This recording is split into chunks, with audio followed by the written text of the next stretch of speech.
بسم الله الرحمن الرحيم. Assalamualaikum warahmatullahi wabarakatuh. Alhamdulillah, kita bertemu kembali untuk pembelajaran online pada hari ini. Kita akan membahas tentang muatan IPS yang berhubungan dengan kondisi geografis dan pengaruhnya pada kehidupan masyarakat di Indonesia. Nah, kemarin minggu lalu anak-anak sudah belajar tentang alam, bagaimana karakteristik dari macam-macam benda alam, baik yang di daratan ataupun yang di perairan. Nah, nanti kita akan bahas lagi untuk tentang alam tersebut, tapi sebelumnya kita akan bahas tentang letak Indonesia terlebih dulu. Indonesia terletak pada dua tempat. Yang pertama secara geografisnya, yang kedua secara astronomisnya. Untuk letak geografis, Indonesia terletak di antara dua benua, yaitu benua Asia dan benua Australia. Dan yang kedua adalah di antara dua samudra, yaitu Samudra Hindia dan Samudra Pasifik. Nah, seperti ini, kalau kita perhatikan di globonya, Indonesia ada di sini. Dia di antara dua benua, yaitu benua Australia di bawah dan Asia di atas.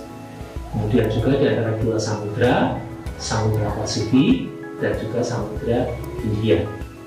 Karena letaknya ini berpengaruh pada kehidupan sosial, ekonomi, dan juga politik dari bangsa Indonesia ini. Secara ekonomi jelas sangat menguntungkan, karena letak Indonesia yang strategis ini berada di jalur perdagangan dunia, di jalur penerbangan dan pelayaran dunia.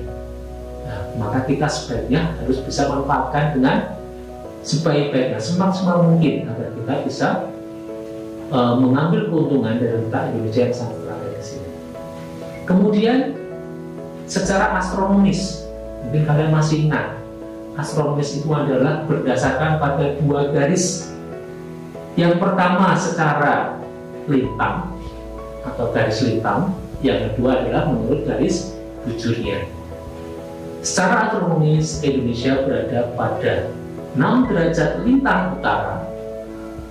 Lintang berarti membagi bumi menjadi dua bagian, utara dan selatan.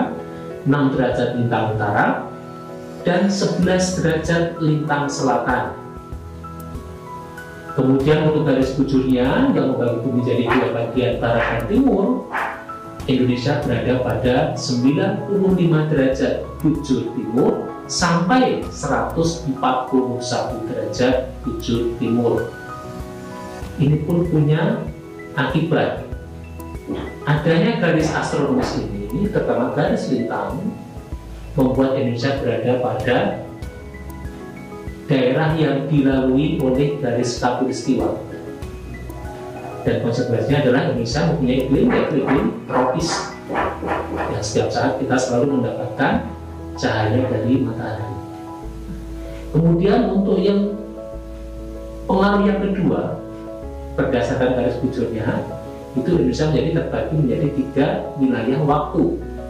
Waktu Indonesia Barat, waktu Indonesia Tengah, dan waktu Indonesia Timur.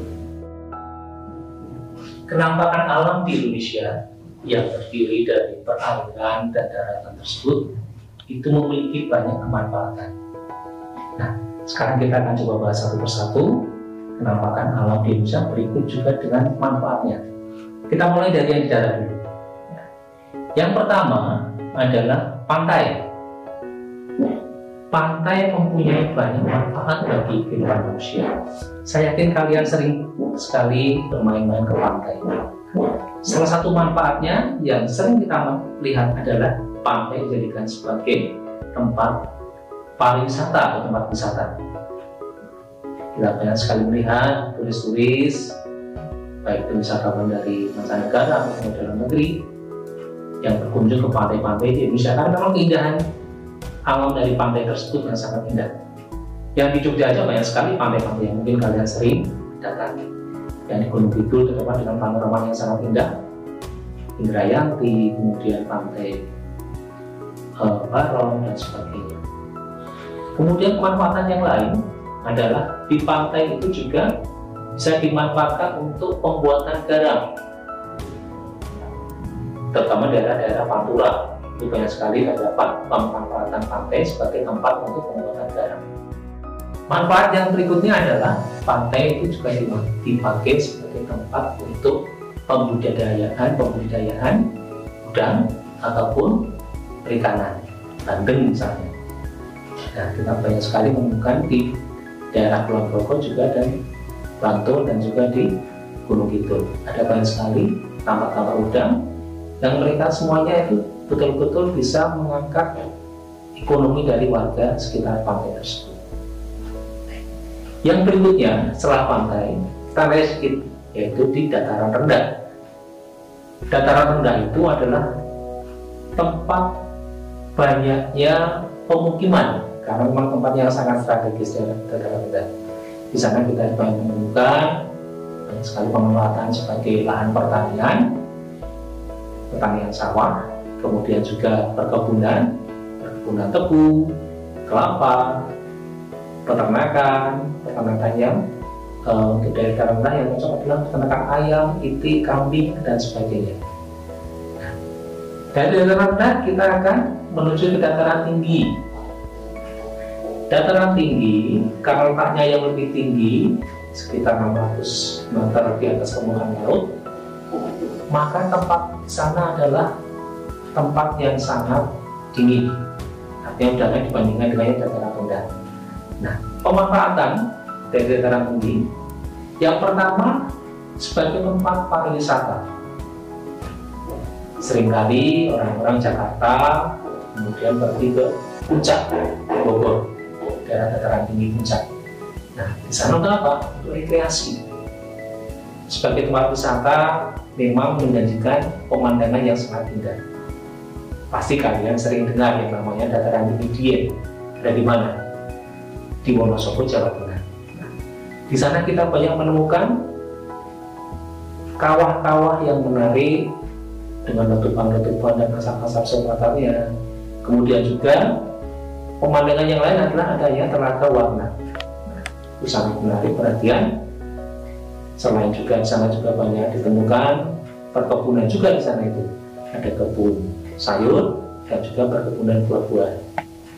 Selain di dataran tinggi Dieng, yang terkenal lagi di mana? Di Jawa Timur itu ada dataran tinggi Tengger di lereng Gunung Bromo. Itu sangat banyak sekali pariwisata di sana, sangat berkembang. Apalagi di bawah dari Gunung Bromo tersebut ada hamparan pasir yang sangat luas. Itu sebagai tempat wisata untuk dataran tinggi. Yang kedua sebagai tempat peternakan juga bisa. Kemudian perkebunan kopi, perkebunan teh itu sangat cocok untuk daerah dataran tinggi.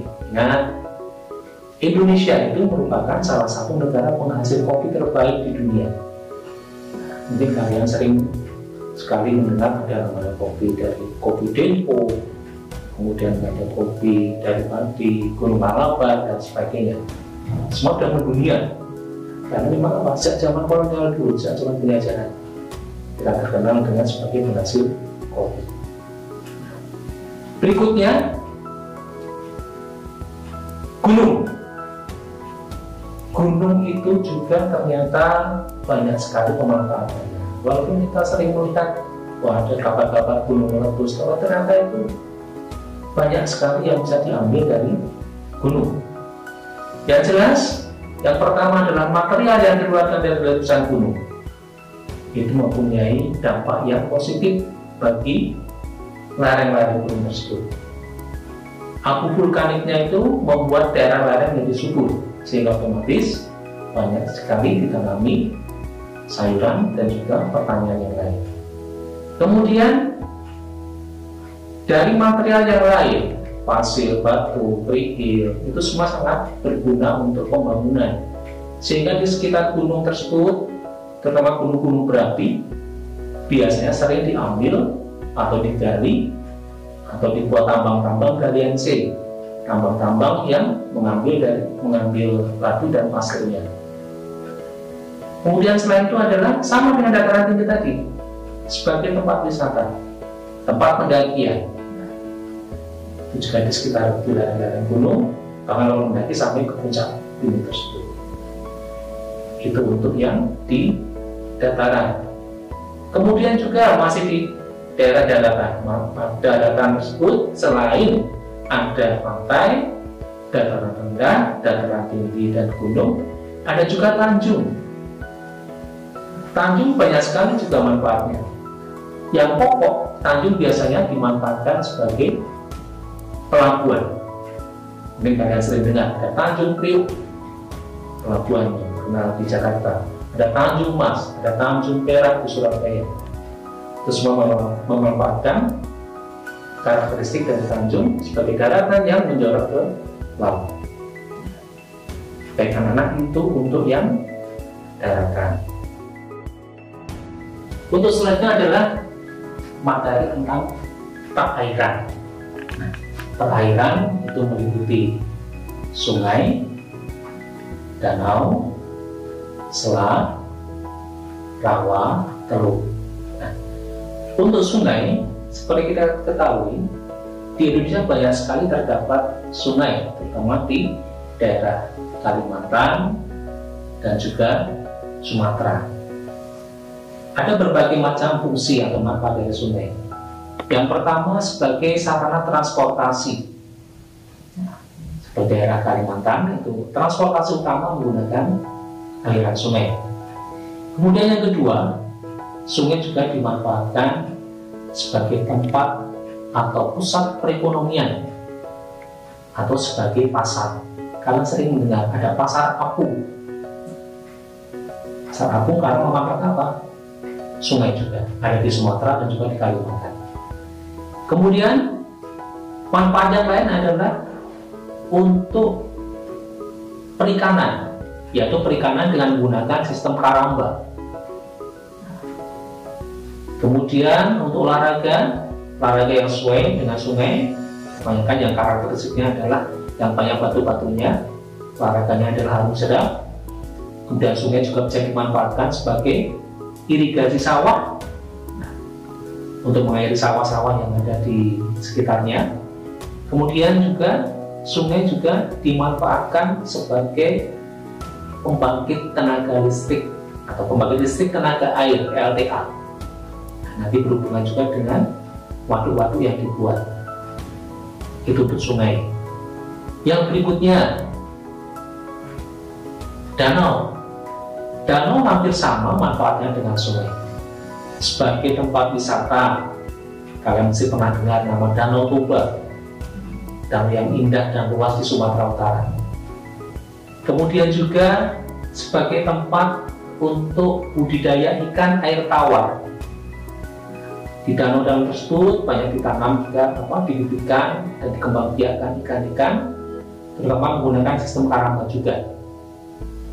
Kemudian danau juga dimanfaatkan sebagai cadangan atau sumber air bagi manusia.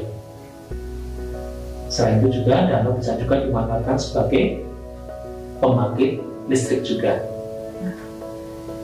Dari danau kita menuju ke selat. Indonesia itu terdiri dari beribu-ribu pulau, dan antara satu pulau dengan pulau yang lain itu ada lautan yang sempit yang sering disebut dengan selat. Selat itu juga memiliki manfaat pokok, yaitu sebagai sarana transportasi. Sebagai contoh, selat antara Sumatera dengan Jawa, yaitu Selat Sunda. Selat Sunda itu memiliki peran yang vital, yang pokok bagi perekonomian di Indonesia, menghubungkan antara Jawa dengan Sumatera. Itu sebagai sarananya adalah melewati Selat Sunda. Di Bali, antara Jawa dan Bali ada Selat Bali. Antara Jawa dengan Madura ada Selat Madura. Selat-selat tersebut sangat bermanfaat bagi manusia, terutama di Indonesia. Kemudian teluk. Teluk merupakan perairan atau lautan yang menjorok ke daratan. Manfaat dari teluk Yang pertama, sebagai tempat wisata karena Teluk itu indah, mempunyai pemandangan alam yang sangat bagus, dan biasanya jadikan sebagai tempat wisata juga di sana. Kemudian letak dari teluk tersebut itu membuat banyak ikan yang berkumpul di situ, sehingga teluk juga bisa jadikan sebagai tempat untuk budidaya perikanan. Itu manfaat dari teluk. Bisa juga untuk pelabuhan juga, contoh Teluk Bayu itu juga sekarang jadikan pelabuhan besar juga di Sumatera. Nah, demikian anak-anak untuk pemanfaatan dari bentang-bentang alam yang ada di Indonesia, dari yang di daratan dan juga di perairan. Nah, saya kira cukup itu dulu materi yang aku sampaikan pada hari ini. Semoga kalian semuanya diberikan pemahaman, dan yang jelas semoga kita semua selalu diberikan kesehatan dan tetap kalian semangat walaupun dalam kondisi seperti ini. Semoga wabah ini segera berakhir dan kita bisa bertemu kembali, berjumpa kembali di kelas masing-masing. Wassalamualaikum warahmatullahi wabarakatuh.